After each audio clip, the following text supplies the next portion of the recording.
Bom dia, boa tarde, boa noite. Eu sou a Camila Abdo, do canal Direto aos Fatos e do canal Vista Pátria. Hoje eu estou com o professor Marcelo Hermes. Ele é professor de Bioquímica da Universidade de Brasília e é um dos coordenadores, é o presidente, né, professor? É o presidente do Docentes pela Liberdade. Professor, muito obrigada por aceitar falar conosco. Eu que agradeço o convite. Prazer estar aqui. Professor, já inicia-se a pergunta: o que é Docentes pela Liberdade?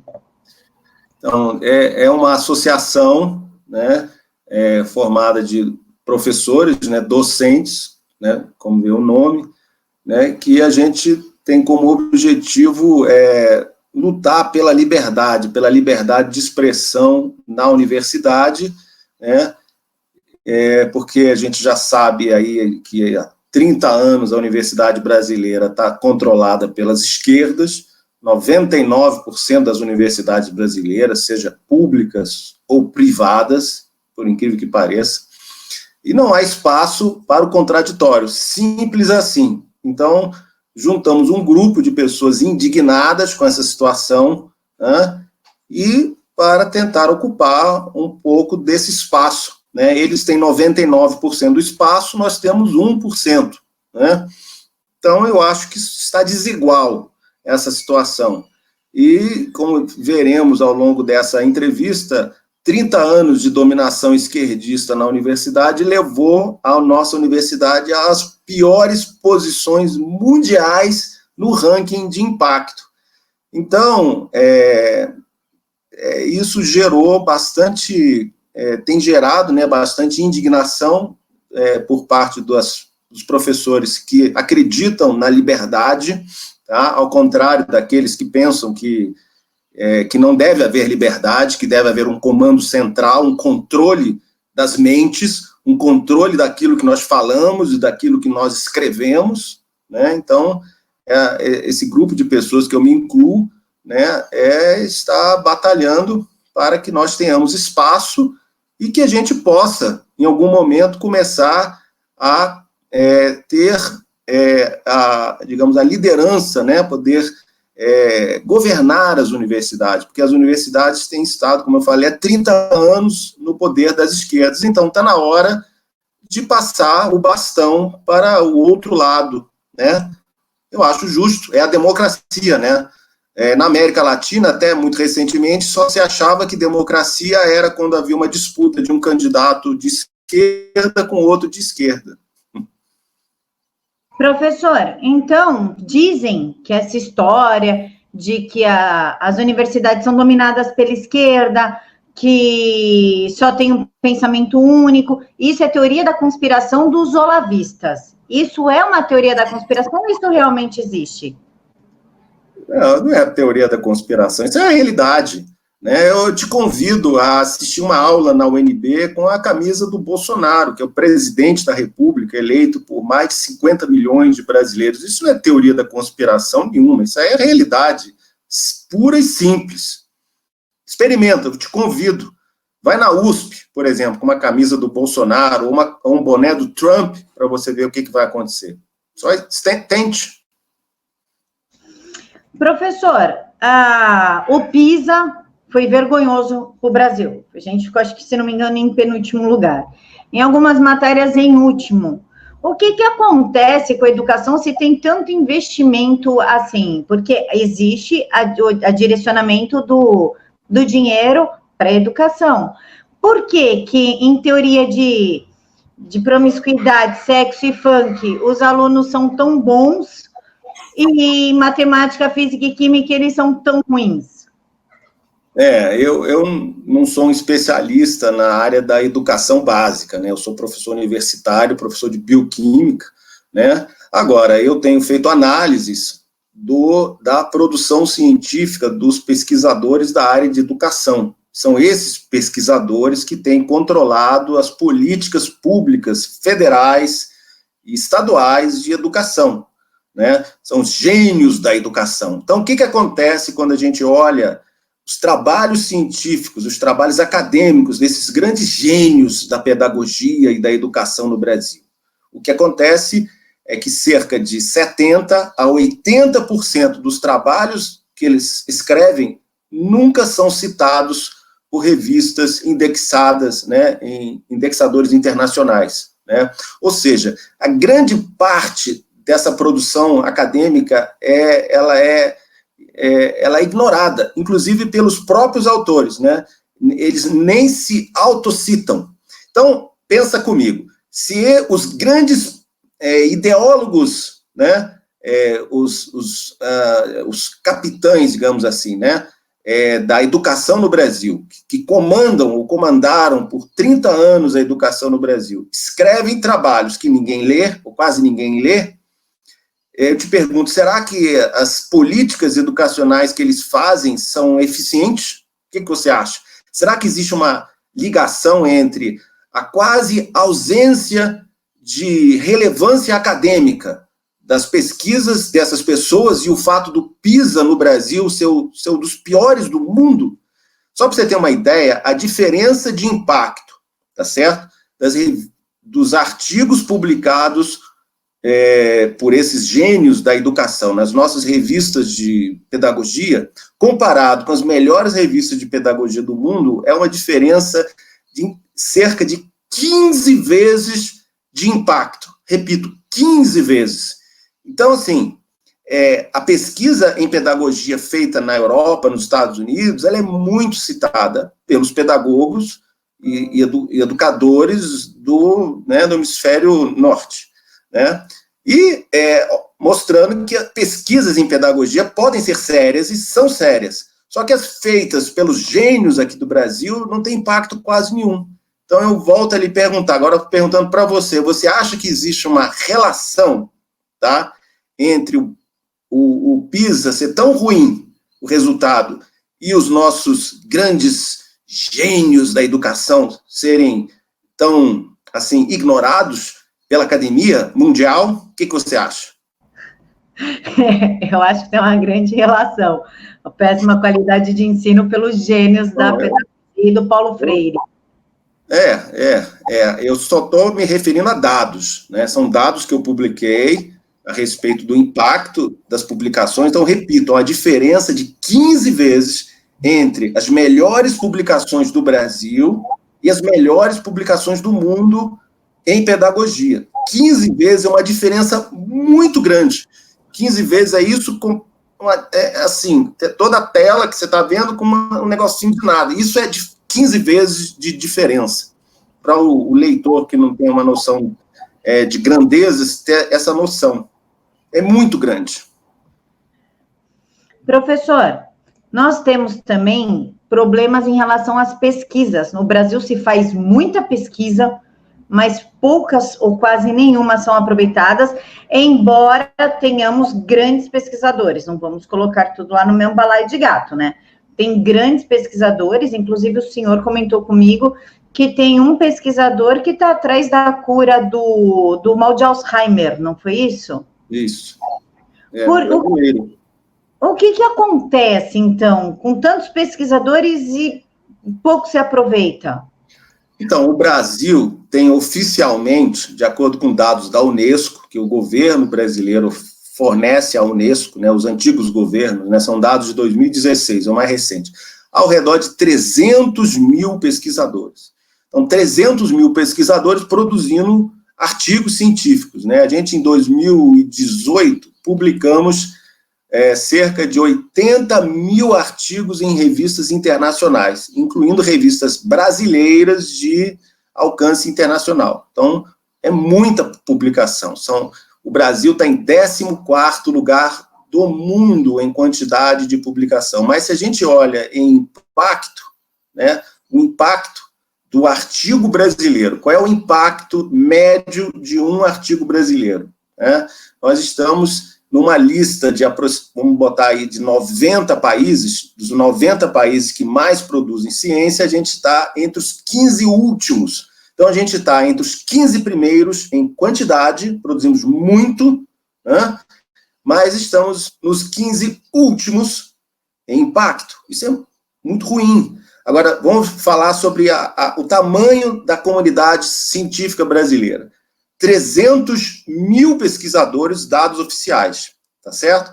Então, se a gente tiver 1% de excelentes pesquisadores, são 3 mil. 3 mil é um número bom.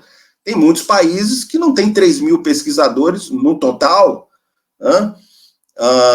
Por exemplo, a Islândia, que tem a pesquisa de maior impacto de todo o planeta Terra, não tem 3 mil pesquisadores, tá? Então, esses 3 mil pesquisadores, eu estou dando um chute, eu estou falando do 1%, do top 1% dos pesquisadores brasileiros. Então, esse pessoal produz trabalhos de altíssimo nível, de nível mundial, né? Nível altíssimo.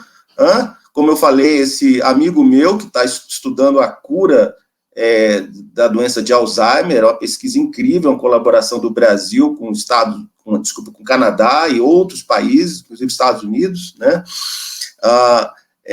Muitos pesquisadores.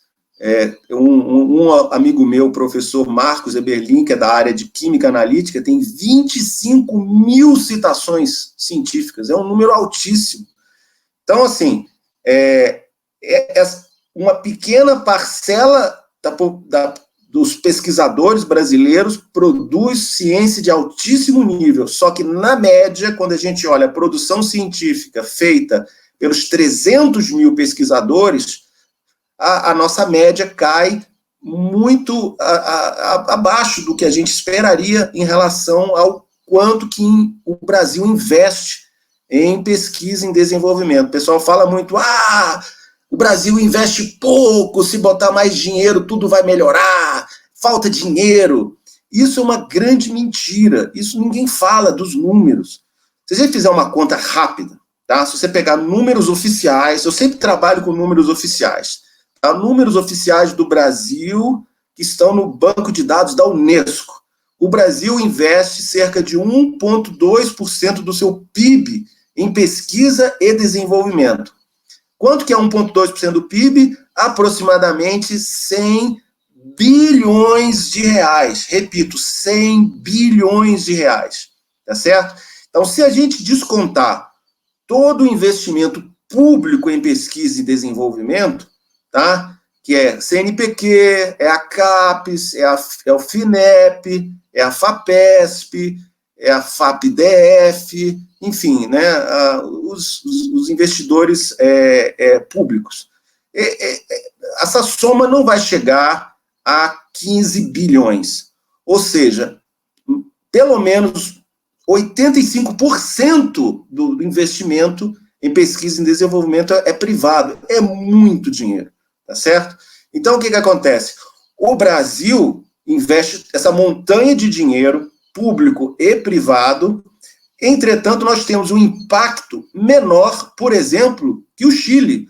O Chile tem um impacto cerca de 40% acima do Brasil, porém investe 0,35% do PIB, né, em pesquisa e desenvolvimento. O PIB do Chile é muito pequeno, é um país pequeno. Né? Então, eles, em termos de grana, é pouca grana para a ciência e para pesquisa e desenvolvimento, né? Então, qual é o problema do Brasil? É má gestão, péssima gestão de recursos. Se a gente pega o Uruguai investe 0,3%. Se a gente pega a Argentina 0,5%. Tá? Todos esses três países têm um impacto maior que o Brasil. Então, a questão não é falta de dinheiro, a questão não é falta de pesquisadores, a questão é o incentivo. O incentivo dado ao pesquisador é um incentivo errado, completamente errado. E isso precisa ser mudado. E o governo atual ainda não sacou isso. Os governos antigos só pioraram e o atual governo ainda não entendeu isso. O governo Bolsonaro. Professor, o senhor esteve com Jair Bolsonaro, né? Já que o senhor citou ele. O que o senhor tratou com Jair? O que aconteceu nessa reunião? Bom, eu falei de dois assuntos, basicamente. Eu falei do movimento, né, da Associação Docentes para a Liberdade, e falei dos vários eixos que nós temos, nossas preocupações as preocupações jurídicas, preocupações educacionais, preocupações médicas, preocupações com a infraestrutura do Brasil, preocupações com a questão do agronegócio, com a questão do meio ambiente. Então, são assuntos, são temas que os membros da associação se dedicam a estudar e a propor mudanças, né? Então, eu expliquei para o presidente esse leque de ações que nós temos. O Docentes pela Liberdade, assim, falando a grosso modo, tem aproximadamente 300 professores PhDs, né? Quando a gente fez a primeira conta, deu 300, e lembra os 300 de Esparta, né, lutando contra o exército persa, né, porque o exército da esquerda é monstruoso, e nós somos pequenininhos, né? Mas é um número considerável, né? 300 PhDs. O número total de associados é 800. Então, tem 100 mestres, 300 PhDs e 400 outras pessoas que não são da academia, né? Então, mostrei para o presidente o que é esse grupo e que ele pode contar conosco. Eu não fiz nenhum pedido ao presidente. Eu fui oferecer a nossa associação para ajudar o governo e ajudar a reconstrução nacional. Isso foi uma coisa. E a outra coisa, eu mostrei dados de centometria, né, que é o trabalho com isso há 15 anos. Eu publiquei o primeiro trabalho com números de centometria em 2006. Então, tem muito tempo, né? E mostrei para ele essa questão do Brasil estar entre os últimos lugares do mundo em impacto científico. Falei para ele do problema do baixo impacto das pesquisas feitas nas universidades, né? Enfim, isso foi a conversa, né? Uma parte sobre o DPL, do Docentes pela Liberdade, e outra sobre a situação da pesquisa e da universidade. E eu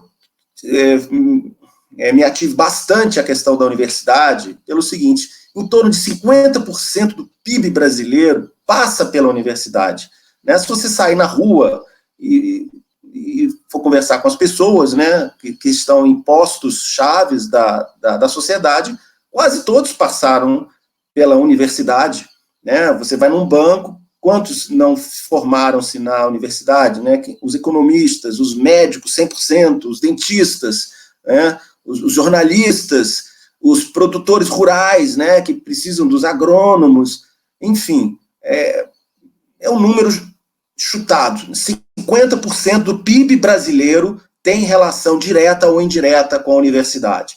Então, se a universidade brasileira ela está tão ruim na média, voltando, é a questão da média, né, isso afeta diretamente a nossa sociedade, né? Por que a infraestrutura do país está ruim? Isso está relacionado com o baixo impacto das pesquisas brasileiras em engenharia. Tenho dados sobre isso, né? A indústria química brasileira, ela poderia estar muito melhor do que ela está hoje. Será que isso está relacionado ao baixo impacto das pesquisas em química? Né? Existem sub-áreas da química que são melhores, umas melhores que a outra, a gente não pode generalizar, né? Mas, de uma forma geral, esse colapso que a gente está vivendo da nossa sociedade, da nossa economia, eu me pergunto se isso está relacionado com o colapso do ensino universitário. Isso é muito mais profundo do que a questão de doutrinação, de perseguição de professores de direita, né? Eu estou falando de uma instituição que prepara profissionais para ocuparem postos que irão controlar pelo menos 50% do PIB brasileiro. Então, é algo seríssimo. Se nós estamos formando profissionais que não são bem capacitados, a gente está levando a nau brasileira para o abismo num período de 10 anos. Então, é uma preocupação gravíssima, né? A má formação de médicos, a má formação de advogados, a má formação de engenheiros, a má formação de economistas e etc. Me assusta isso. E nós temos números, né? Então, não se trata de teoria da conspiração, se trata de um pensamento lógico, racional. É isso, foi isso que eu falei com ele. E ele prestou bastante atenção. Professor, O senhor falou em que a gente investe 6% do PIB, 1,2% do PIB. 1,2% do PIB em pesquisa e desenvolvimento. Que equivale a 100 bilhões de reais, o senhor 100 falou. bi. 100 bi. Por que, então, falando da área de tecnologia, a nossa tecnologia não se assemelha à americana, é extremamente baixa, já que nós investimos mais? Por quê? Bom, aí você me pegou, eu não sou muito da área da tecnologia, porque a pesquisa ela é dividida em ciência e tecnologia, né? Agora, eu posso responder um pouco pela tangente, pelas dificuldades de desenvolver qualquer coisa. O Brasil é um país extremamente burocrático, tudo é um inferno, né? Vou dar um exemplo, tentar abrir uma conta, pessoa jurídica, 15 dias para conseguir isso, né? Num banco público, né? Por causa da burocratização, tudo é difícil, nada é feito para dar certo nesse país. Então eu imagino uma pessoa que está fazendo pesquisa em tecnologia, vamos imaginar que você quer inventar um drone novo. Você precisa das peças, você precisa de gente para trabalhar, né? Você precisa de alguém que vai comprar as peças, alguém que vai produzir essas peças, vai precisar importar material. Isso tudo é um inferno. Então, o incentivo dado, ele é pior do que o que você ganha, né? Ou seja, você tem a colheita, você tem a semeadura e a colheita. Então, não se tem estímulo para você semear. Então, a colheita será muito ruim. É esse que é a resposta genérica. Eu não posso entrar em detalhes, porque eu não sou da área de tecnologia, né? Eu trabalho com ciência. Professor, falando então em ciências, que é uma coisa mais racional, digamos assim. Gente, conversando, o senhor falou que existe ativismo até dentro da medicina. A gente entende doutrinação no jornalismo, doutrinação para literatura, enfim, mas medicina, como que isso funciona?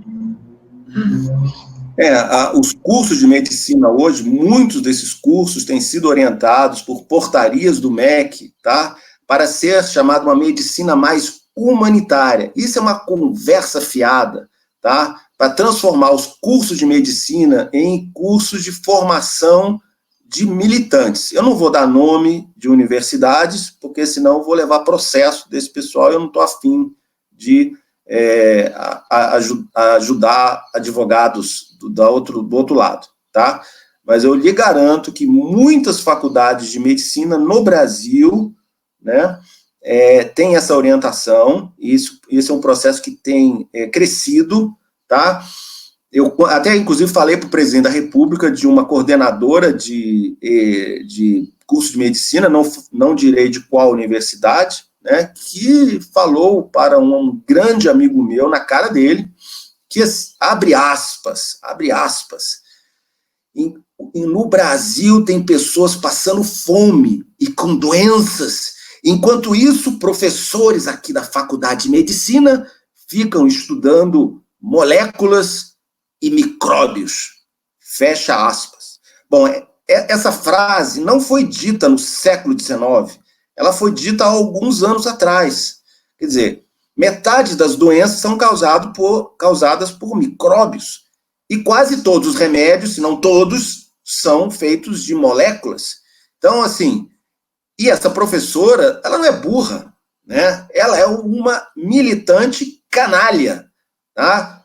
Cujo objetivo dela é que se aprenda cada vez menos medicina e se forme cada vez mais militantes, para que eles cheguem nos consultórios, especialmente nos consultórios de saúde da família, que a última moda hoje é saúde da família, para fazer militância. Então, você faz uma consulta aí de 20 minutos, 10 minutos, sei lá, vê lá o que o cara tem lá, a pessoa tem, né? E os outros 10 minutos você fala de Lula livre, do socialismo, né? Eles chamam de formação de soldados do SUS. Tem muitas faculdades de medicina que eles não estão mais usando a palavra médico, né? Isso, entre eles, obviamente que no diploma aparece, né? Então, é uma coisa muito grave, eu não vou dizer qual que é a magnitude disso, porque senão vem o Conselho Federal de Medicina atrás de mim, mas eu vou dizer que é algo sério, e isso está acontecendo, tá certo? Daqui a 10 anos vai ser muito difícil você ir no médico novinho, porque você não sabe se ele foi formado pela ideologia de medicina da Faculdade Médica de Havana. Isso é seríssimo, isso, eu até falei para o presidente para não confundir isso com os mais médicos, com os médicos cubanos, que não tem nada a ver, são os médicos que vieram de Cuba, que é o mais médico. Isso aí eu estou falando do método cubano de doutrinação dentro da universidade. Então, você tira, por exemplo, aula de imunologia e substitui por psicologia médica, você substitui por sociologia médica, né? Ou seja, você tira as aulas de entender o corpo humano e estudar as doenças para aulas sociais. E eles falam para os aluninhos, que são novinhos, dizem, não, você está estudando a humanização da medicina. Isso aí é uma conversa fiada, e nós vamos batalhar, travaremos uma guerra, tá?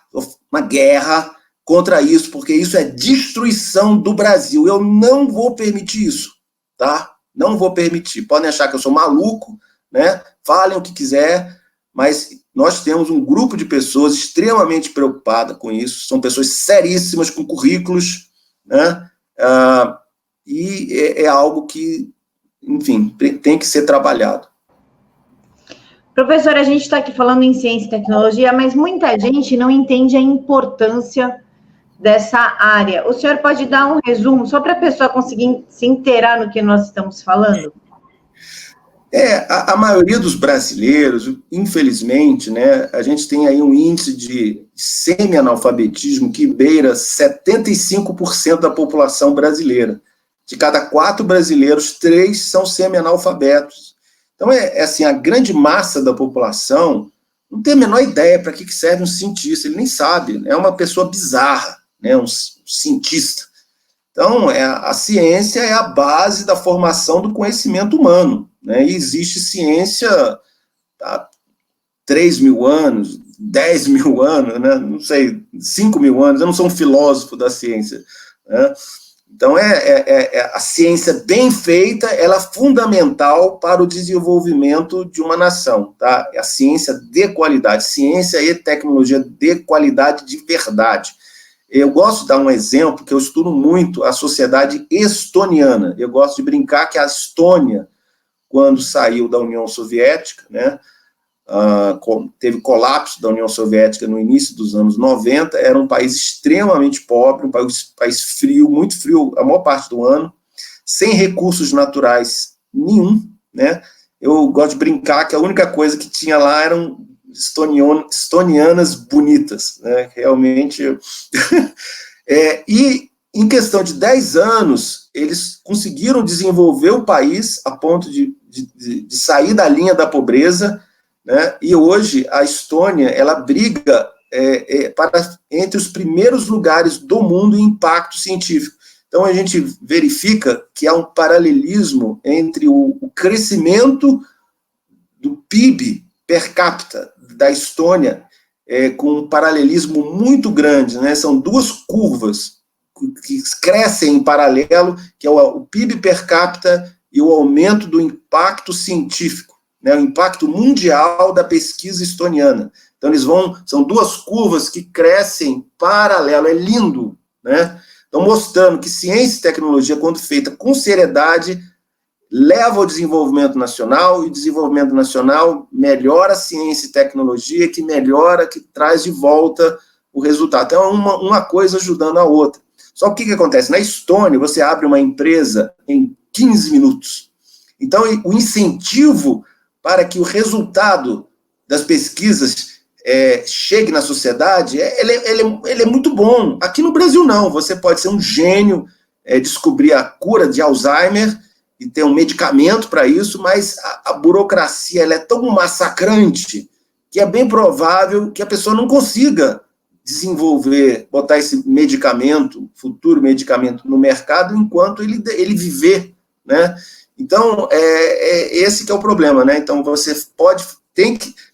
a ciência é fundamental para a sociedade, desde que ela seja muito boa, de excelente qualidade. Você não pode fazer ciência ruim, né? E tem dois tipos de ciência: a ciência aplicada, que é, por exemplo, essa pesquisa desse meu amigo, né? Ela tem uma aplicação direta na cura de Alzheimer, altíssimo nível, ou a ciência básica. Eu trabalho em ciência básica, que ela constrói os conhecimentos básicos, os conhecimentos o alicerce, né? Você pode construir uma casa linda, que se ela não tiver um alicerce muito bom, ela desaba. Então, a ciência básica é fundamental para que a gente tenha ciência aplicada e, posteriormente, a tecnologia. Só que muita gente faz ciência básica de uma forma muito bobinha, né? Os próprios pesquisadores reconhecem, né? Falam, essa pesquisa é muito ruim, ele está se repetindo e tal. E você vê muito isso no Brasil. E vê muito isso na Índia, na China, até nos Estados Unidos, né? Então, assim, ciência é importante para a nação desde que ela seja muito boa. E ela leva ao desenvolvimento econômico, sim. Então, é importante que a nação invista em ciência, tá? Não só dinheiro público, mas dinheiro privado. Né? Se eu sou dono de uma mega empresa de química, vamos supor que eu produza tintas, eu vou querer pesquisadores trabalhando com tintas que sejam cada vez melhores, cada vez mais baratas, com maior durabilidade, sei lá, que sejam mais bonitas, né? E eu vou pagar por isso. Então, vou ter um retorno, né? É isso. Professor, nós já sabemos que 80% das pesquisas em educação não são aproveitadas no Brasil, mas se fala muito da área de saúde pública, tudo é saúde pública, inclusive querem colocar até aborto na área de saúde pública. Como é que são as pesquisas na área de saúde pública? É aproveitável ou não é? Então, uma parte das pesquisas em saúde pública, sim. Vou até dar uma colada aqui no meu próprio estudo, né? Que é assim, o que eu verifiquei é que 2 de cada 5 publicações na área de saúde pública são citados, tá? Então, há um aproveitamento de apenas 40% das pesquisas. É muito baixo, né? Na área de educação, o aproveitamento é bem menor, é na faixa de 20% a 30%. Né? Na área de saúde pública, o aproveitamento, em média, é de 40%. Né? Então, tem 60% dos trabalhos desconsiderados. É um desperdício monstruoso de recursos públicos, né? E, novamente, de forma parecida, como eu falei com relação à educação, são os gênios da área de saúde pública que publicam esses trabalhos. Então, eu pergunto o seguinte, será que esses trabalhos, que não são lidos, em geral, né, em média, novamente, é uma média, eu pego a quantidade total de artigos, quantidade total de citações e faço uma média, tá? Existem trabalhos muito bons? Existem, claro, só que na média é muito ruim, tá? Então, eu pergunto o seguinte, será que o caos na saúde pública brasileira está relacionado com esse baixo impacto das pesquisas em saúde pública feitas no Brasil? O que você acha? Pode ser, se pensar por esse lado, sim. Tá aí o resultado da péssima saúde pública que nós temos.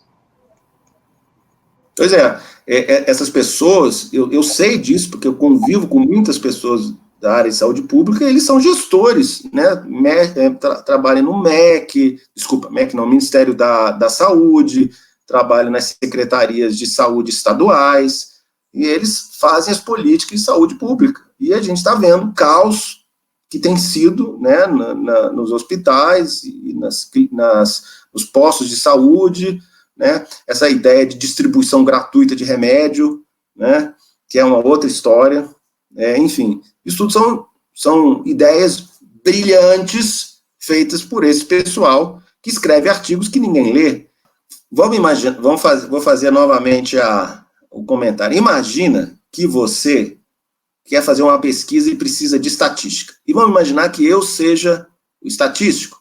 E eu publico trabalhos de estatística e que não são citados. E você descobre isso, que meus trabalhos ninguém lê. Você iria me contratar para ser seu estatístico? O que você acha? Não, se é um trabalho que ninguém lê, não. Se a minha produção é irrelevante, você vai desconfiar da minha capacidade técnica, correto? Correto. É a mesma coisa se você vai no médico, que por acaso ele é cientista, né, publica trabalhos. Os trabalhos dele são muito ruins. Você vai nesse médico? Não, jamais, nunca. Pois é. Então é esse que é o problema. Quando a pessoa se mostra, né, que produção científica é uma maneira muito boa de você ver quem é essa pessoa. Porque às vezes o profissional ele é apenas um leitor, ele estuda, ele sabe e pronto. Você não tem como aferir se ele sabe ou não, porque você não tem como provar isso, né? Agora, se ele está escrevendo sobre o assunto, você tem acesso ao que ele pensa, né? Que é o que ele escreve, o que ele produz. Se esses trabalhos são irrelevantes, você pode concluir que essa pessoa não é um profissional muito bom, né? Então, é essa linha de raciocínio que eu tenho traçado, né? As pesquisas brasileiras, como eu falei, na área de saúde pública, na área de educação, na área de sociologia, na área do direito, na área da ciência política, são todos artigos extremamente ignorados por outros acadêmicos. Aí eu fico perguntando, você confiaria nesses profissionais? Né? Aqueles que fazem as políticas jurídicas no Brasil, né? Só para você ter ideia de números, a distância, falando de outro assunto, a distância das pesquisas brasileiras jurídicas, né, das melhores publicações jurídicas do Brasil versus as melhores do mundo, a diferença é de 35 vezes o impacto. 35 vezes. Será que isso está relacionado com o caos jurídico do Brasil? Tá, com certeza, né, Pro? Pois é. Ainda mais essa palhaçada que a gente está vivendo agora, até o STF já está legislando. Tudo virou uma bagunça agora. E a gente tem um outro problema na área jurídica, né, que é a doutrinação esquerdista nas ementas das matérias de direito das universidades. Está acontecendo a mesma coisa que está acontecendo na medicina. Na medicina está mais avançado, né, a destruição das ementas dos cursos de medicina. Agora, no direito, está indo no mesmo caminho. E isso tudo é muito perigoso. Não, inclusive, se ensina em muitas faculdades de direito. Na área do direito. O que é uma doutrinação na área do direito? Como se doutrina? São leis. Você, por exemplo, explica, né, ensina para o futuro advogado, o futuro juiz, que o bandido é vítima da sociedade, que não é certo propriedade privada. Então, só aí, né, você cria uma escola de vitimistas, e o juiz vai ver lá o cara que roubou um celular, não, só roubou um celular, inocenta ele, né? Você tem a sua propriedade invadida, e aí o juiz vai e dá causa para o cara que invade a sua casa. Então, assim, isso é ensinado nas faculdades. Então, você tem hoje milhares de jovens formados em direito, né, bacharéis em direito, que defendem o direito achado na rua, defendem o socialismo. Então, isso é doutrinação na área jurídica.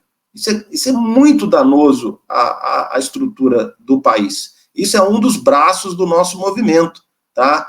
A questão da educação jurídica, a questão da educação médica, a questão da pedagogia, né? Então, são muitas batalhas pela frente. A gente tem aí 10 anos de luta. Eu não gosto de usar a palavra luta, 10 anos de combate. Luta é um termo da esquerda.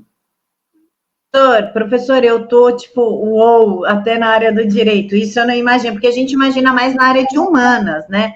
Jornalismo, sociologia, psicologia, pedagogia, tudo que mexe com o lado humano. Agora, direito, medicina, eu sou sincera com o senhor que eu jamais imaginei, porque são matérias óbvias. É virose, é isso aqui, é câncer, é isso aqui. No direito, robô, é isso aqui. São, né, coisas sólidas. É meio chocante saber de uma coisa terrível, é terrível, eu sei disso. Eu conheço o que acontece em muitas faculdades de medicina. Eu me comunico com pesquisadores, professores, né, que se opõem ao que está acontecendo há 15 anos, 15 anos, né, eu sempre fui chamado de maluco, tudo quanto é adjetivo, né, só que agora está mudando as coisas, né, tem um monte de gente que não pensa assim, que pensa que talvez eu tenha razão, e os números que eu tenho mostrado, talvez esses números estejam certos, né. Talvez não, estão, né? A gente é prova, a gente está sentindo ó, a baixa casta na sociedade, que precisa do público, do SUS e tudo, a gente percebe que tem alguma coisa extremamente errada. Professor, na área de sociologia, como é que andam as pesquisas, já que colocam a sociologia como algo tão importante? Como é que estão as pesquisas nessa área? É a mesma coisa, é a mesma coisa que como eu falei, na área de educação, na área do direito,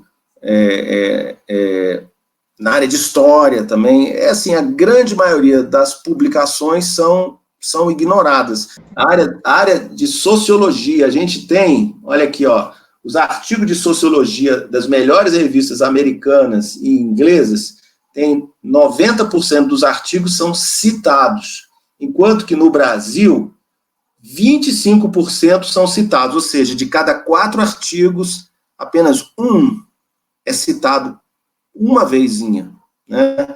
E é uma diferença monstruosa com as melhores revistas de sociologia do mundo. E a diferença de impacto entre o Brasil e as melhores revistas da Inglaterra e dos Estados Unidos é de 16 vezes. É uma diferença monstra. Uma coisa que eu verifiquei é que a sociologia brasileira segue a tradição francesa, né? Então, eu verifiquei que, em números cientométricos, que as pesquisas francesas também não são citadas, né? Então, a gente segue o mau exemplo, né? Quer dizer, o que adianta você fazer uma pesquisa que ninguém lê, que ninguém cita? Então, eu pergunto para você, se você fosse estudar sociologia, você seguiria o modelo inglês, que é citado, ou o modelo francês, que não é citado? Qual é o caminho que você seguiria? Modelo inglês, com certeza. Lógico, né? Mas as pessoas ficam presas em certos dogmas e elas não querem enxergar a realidade, né? Eles olham para esse meu artigo e dizem que é mentira. Eu falei, mas eu peguei esses dados, o banco de dados não foi eu que fiz. Eu simplesmente fiz a conta, né? Esses dados estão todos disponíveis na internet, tudo público. É só a pessoa ir lá e refazer as contas e vai chegar no mesmo resultado que eu, né? Qual é o impacto na sociedade brasileira dos sociólogos serem ruins, né? Terem uma produção científica ruim? E os sociólogos que têm postos chaves na República, por exemplo, tivemos um presidente da República, sociólogo, né, 2 mandatos, né, 8 anos, né? Então, qual é o impacto desse tipo de gente má formada na sociedade brasileira, né? É ensinado sociologia nas escolas. Então, eu me pergunto qual que é a relevância disso. Eu estou certo que não é o mesmo impacto na sociedade que o direito, que a medicina, que a engenharia, né, que a pedagogia, né? A pedagogia forma todos os professores das escolas, né? A sociologia ela é menos letal ao país, mas ela forma pessoas que irão, digamos, são formadores de opinião. Então, eles são os intelectuais da sociedade brasileira. São intelectuais que produzem artigos irrelevantes. Então, eu vou dizer para vocês, eu não vou dar ouvido a essas pessoas cujos artigos ninguém lê. Professor, o senhor pode explicar para a gente o sucesso da Estônia? O sucesso da Estônia na ciência serve de exemplo para o Brasil. Qual que é o exemplo? Então, foi o que eu falei um pouco antes, né? Que a Estônia, ela se transformou numa sociedade extremamente desburocratizada, tá certo? O mínimo possível de burocracia, o mínimo de interferência do governo na sociedade, tá? Então, como eu falei, na Estônia hoje, você abre uma empresa em 15 minutos, é um país extremamente pobre, não tinha recursos quando saiu da União Soviética, exceto as mulheres bonitas. Uma brincadeira. E eles desenvolveram uma ciência e uma tecnologia de altíssimo nível, e hoje disputa o primeiro lugar do mundo. Em 2015 ou 2016, eu não me lembro de cabeça agora, a Estônia foi o primeiro lugar do mundo em impacto científico. E era um paizinho que ninguém dava nada por ela, né? Então, porque eles desenvolveram de forma eficiente, com incentivos. Se você não tem incentivo, você não vai desenvolver. Por exemplo, professor universitário no Brasil, você tem um salário fixo. Então, se eu produzo uma pesquisa de excelente qualidade, o meu salário no fim do mês é igual daquele que produz um trabalho horroroso. Então, qual é o incentivo de eu fazer coisa boa? Mesmo aquele que queira ganhar dinheiro com a sua pesquisa, vai ser difícil, porque a universidade é contra o pesquisador trabalhar em colaboração com a indústria, né, fazer parceria, né, fazer consultoria. Essa pessoa é considerado quase que um criminoso dentro da universidade. Né, se ele tenta trazer dinheiro para a universidade, ele é um monstro. Então, assim, o incentivo a nível nacional, em média no Brasil, é para você não produzir. Enquanto que na Estônia é o contrário. Se você tem uma boa ideia, você vai ganhar dinheiro. Por exemplo, o Skype, que todo mundo usa, né, é um produto da Estônia. Né? O governo digital é uma invenção estoniana. A Estônia hoje tem juízes que são inteligência artificial. O juiz é um robô. Então, para pequenas decisões, é um robô que decide. Né? A pessoa roubou o celular, quem vai julgar isso é o robô, porque não precisa gastar dinheiro público pagando salário de juiz para julgar uma pessoa que roubou o celular, porque é óbvio que tem que ser condenado. Né? Então, então, é uma sociedade que trabalha com os incentivos certos. O Brasil trabalha com os incentivos errados. O que a universidade brasileira faz, em alguns casos, é o anti-incentivo, que é o sistema da punição. Então, se você não publicar, você vai ser descredenciado da pós-graduação. Se você não publicar os artigos com viés esquerdista, você vai ser mal falado, você não vai ter alunos. É uma coisa que não dá tanto resultado, porque o professor é estável. Né? Então, se ele produzir ou se ele não produzir, ele não vai ser demitido. Então, não adianta essas punições, que elas só terão um efeito moral. Você pode desmoralizar o professor, né, na sua comunidade, dizendo, fulano não trabalha, fulano faz trabalho ruim, né, mas ele não vai ter relevância nenhuma. Né? Então é isso, o Brasil não sabe fazer políticas de incentivo e de forma que o trabalho feito na universidade tenha uma repercussão na universidade, porque o pesquisador se sente desmotivado por tudo que a gente sabe que é o Brasil, né? A dificuldade, a burocracia, o excesso de governo se metendo em tudo da nossa vida. Né? Por isso que o presidente Bolsonaro fez uma brincadeira uns meses atrás, com 2 meses atrás, falando assim, eu só vou deixar você ao banheiro uma vez a cada 2 dias. Ninguém entendeu, né? Porque ele se referia a esse controle extremo do Estado na vida do cidadão. E o controle é mal feito.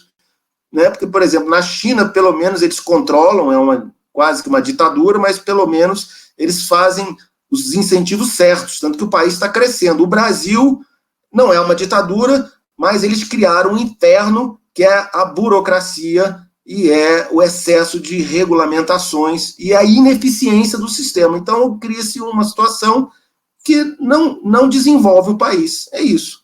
Para a pessoa, para conseguir vencer no Brasil, você tem que ser um herói. Né? Tem que ser uma pessoa com uma resiliência monstruosa. Né? Eu consegui desenvolver, por quase 30 anos, uma pesquisa com relevância mundial, mas o custo emocional, psíquico, imenso, imenso. Né? Quem é que está disposto a isso?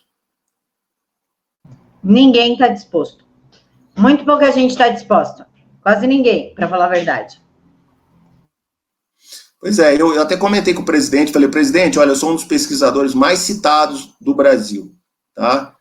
da região centro-oeste, com certeza um dos mais citados da região centro-oeste. Então, eu deveria ser o orgulho da UNB. E o que eles falam é o contrário, que eu sou o vexame da universidade, né? É o contrário, quer dizer, em vez da universidade se orgulhar de que a minha pesquisa hoje, ela está sendo feita em 29 países, estudando a minha teoria, eu sou a vergonha da UNB. Por quê? Porque eu sou de direita, simplesmente isso, né? Porque ninguém vai criticar a minha pesquisa, porque sabe que não tem o que criticar na minha pesquisa. Então, eles criticam que é a minha pessoa, a minha moral, né? Então, você vê qual seria o incentivo para o Marcelo Hermes continuar a desenvolver a teoria que eu estudo, a teoria do preparo para o estresse oxidativo, né? Eu acabei de vir do Congresso Internacional, alguns meses atrás, que eu organizei no Canadá, né, um simpósio internacional sobre a minha pesquisa, né, com pesquisadores que vieram de vários países, né, dos Estados Unidos, do Canadá, da China, né, enfim, do México.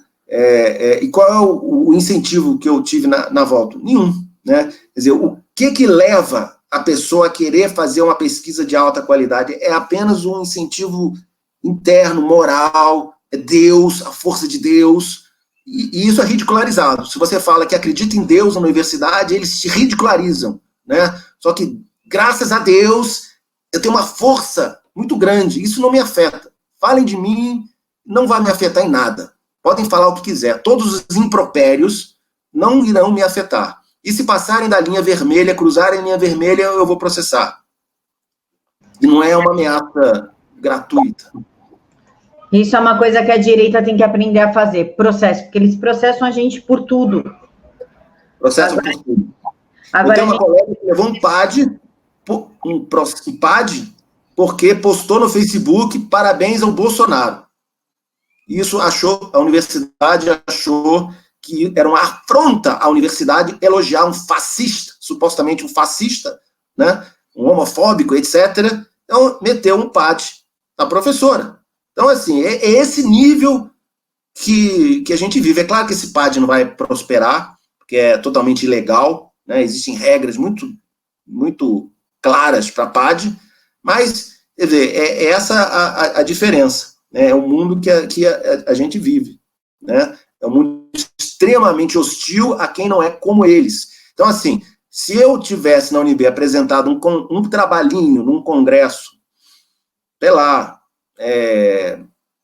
no Rio de Janeiro, né, em que 5 pessoas citaram nos últimos 10 anos, eles iriam aplaudir, professor Marcelo, se eu fosse de esquerda, mas como eu sou de direita, né, e agora tive com o Bolsonaro, se eu ganhar o Nobel, eles vão rir da minha cara, eles vão dizer que tem alguma treta aí. É assim, né? Então o estímulo para você ser bom, independente até de esquerda ou direita, é nulo, porque não adianta nada. O máximo que você ganha é palmas, né, dos seus colegas, porque a sociedade, a burocratização, a ineficiência do sistema de regras de controle no Brasil é tão grande que é quase que inviabiliza. Você tem que ser muito rico, você tem que contratar muitos advogados, contadores, sabe, o diabo, para conseguir abrir uma empresa, né?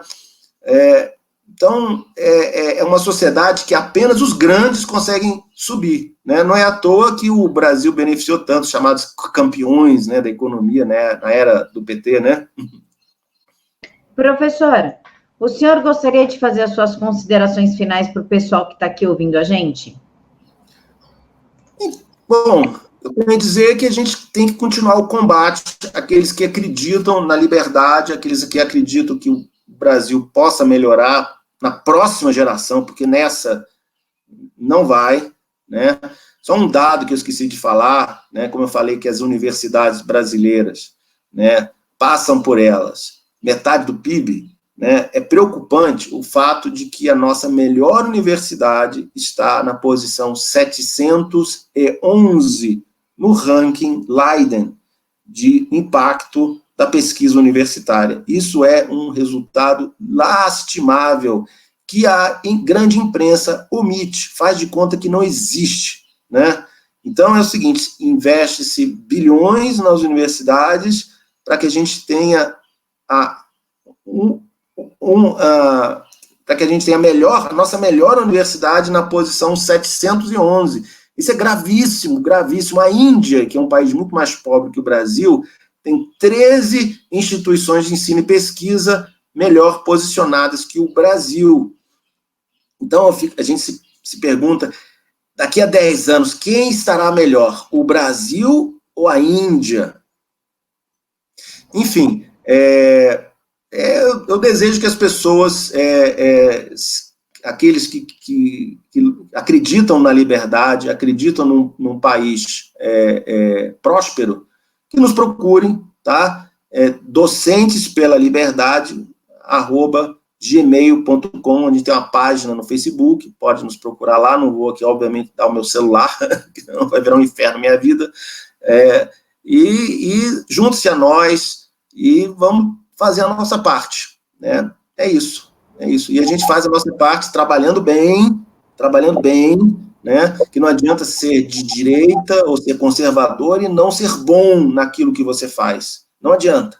Aí é uma farsa, né? Então, faça bem o seu trabalho, mas tente fazer alguma coisa. Gaste 1 hora por semana do seu tempo fazendo algo pela sua sociedade. Esse é um dos grandes problemas do brasileiro, que ele quer que outro faça por ele. O governo Bolsonaro é aquele que tem que me ajudar. Bolsonaro vai me ajudar. Eu falei, não espere nada do governo, tá? Na verdade, o governo precisa de nós para poder mudar um pouco o Brasil, tá? Se ofereça para ajudar o governo. Se é isso, não é esperar o governo fazer algo por você. Então é isso, essa é a mensagem. Não espere nada do governo. Faça o contrário, ajude o governo.